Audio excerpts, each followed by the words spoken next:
In this video, we will learn how to change the page size in Microsoft Word.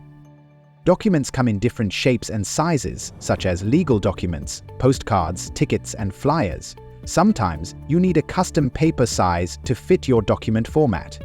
In Word, you can change the page size for a specific document or set a default size for all new documents.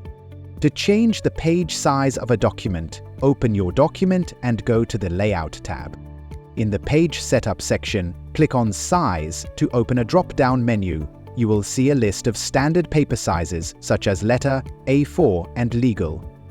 Select the one that best fits your document. If you need a custom size, scroll down and click More Paper Sizes.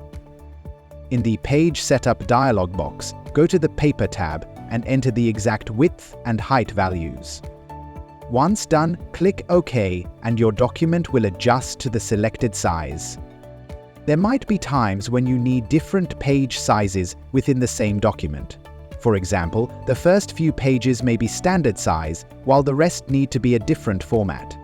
To do this, place your cursor at the point where you want the new page size to start. Go back to the Layout tab, click on Size, and select More Paper Sizes. In the Paper tab, choose your preferred size. At the bottom, under Apply To, select this point forward. Click OK, and the new section will now use the updated page size. If you frequently use a specific paper size, you can set it as the default for all new documents. To do this, go to the Layout tab, click Size, and select More Paper Sizes.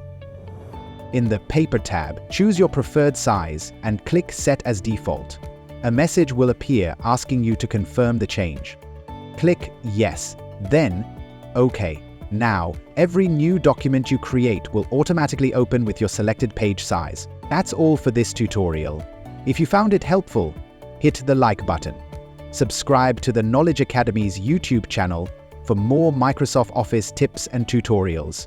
Thanks for watching and see you in the next video.